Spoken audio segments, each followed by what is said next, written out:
Tchad, Déby fils à l'Élysée tapis rouge pour un putschiste sanguinaire. Pour plus d'informations sur ce sujet, retrouvez-nous après le générique.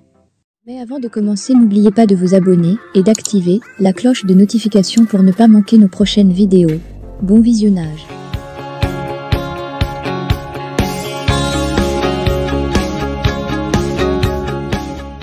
En visite d'amitié et de travail de 48 heures en France, le chef de la junte militaire au pouvoir à N'Djamena, le général Mahama Idriss Déby Itno, le fils du défunt président tchadien, qui porte le patronyme parfait de son père, a été reçu à déjeuner le 6 février dernier, à l'Élysée, par le président français, Emmanuel Macron.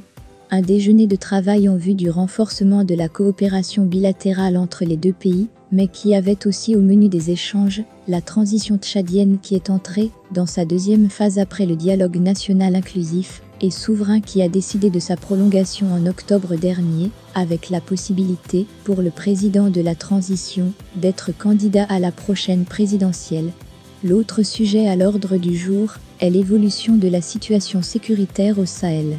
Un sujet d'autant plus préoccupant pour Paris que la France est aujourd'hui à l'étroit dans ses relations avec certaines de ses anciennes colonies de cette partie de l'Afrique, comme le Mali et le Burkina Faso, avec lesquelles sa coopération militaire a pris du plomb dans l'aile. Ses forces Barkhane et Sabre ayant été priées de plier bagages de ces deux pays. L'axe Paris-N'Djamena semble se porter plutôt bien.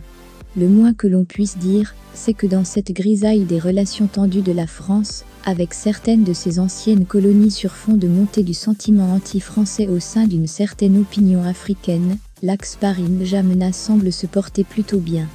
Comment peut-il en être autrement, quand on voit comment le jeune officier tchadien, qui a succédé à son père dans les conditions que l'on sait, a été adoubé par Paris, dont la position tranchée sur les putschistes et autres auteurs de prises anticonstitutionnelles du pouvoir, ne semblait pourtant pas souffrir d'ambiguïté. Toujours est-il qu'en faisant une exception dans le cas tchadien, Paris a posé le précédent 2 poids 2 mesures, qui trouve difficilement justification aux yeux des démocrates africains.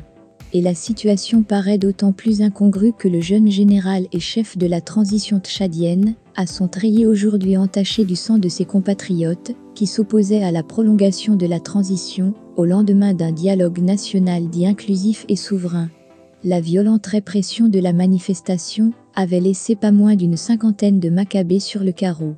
Mais tout cela ne semble pas émouvoir outre mesure Paris, à en juger non seulement par la manière dont l'Élysée ne porte plus de gants dans ses relations avec le successeur illégitime du warrior de N'Djamena, mais aussi le fait que Paris est en train de dérouler le tapis rouge à celui qui apparaît aujourd'hui plus que jamais comme l'un des pions essentiels sur lesquels la France a décidé de miser dans cette partie agitée du continent africain. Si c'est une question de realpolitik, cela ne serait pas pour ennoblir l'image de cette France, qui s'est toujours voulu la patrie des droits de l'homme. C'est Déby fils qui sortira renforcé d'une telle visite, surtout si cette nouvelle approche devait marquer un tournant dans la politique de la France sérieusement bousculée aujourd'hui, dans ce qui était encore, il n'y a pas longtemps, considéré comme son précaré par des puissances, comme la Russie et la Chine. Des pays qui traînent la réputation d'être traditionnellement peu enclins à s'ingérer dans les affaires intérieures des autres, encore moins d'être regardants sur la question des droits de l'homme.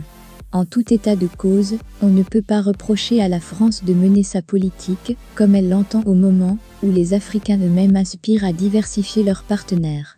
On comprend donc que dans le cas d'espèce du Tchad, le président Macron ne veuille pas froisser son hôte pour des questions d'intérêt et de sécurité, encore moins s'aliéner la confiance d'un partenaire stratégique au moment où la France est sur la sellette dans des pays du Sahel, comme le Mali et le Burkina Faso confrontés aux mêmes défis sécuritaires que le Tchad. Peu importe la façon dont Déby fils s'est frayé un chemin par un tortueux dialogue dit inclusif et souverain, en vue de se maintenir au pouvoir.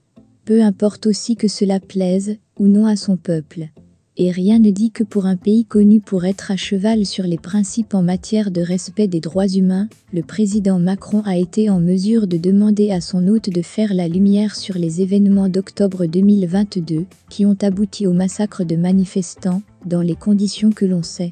En attendant, c'est Déby fils qui sortira renforcé d'une telle visite, qui ne peut que le rassurer sur le soutien de la France, dans l'optique de la suite et de la fin d'une transition qui ne manque pas d'écueils et de défis. Et cela n'est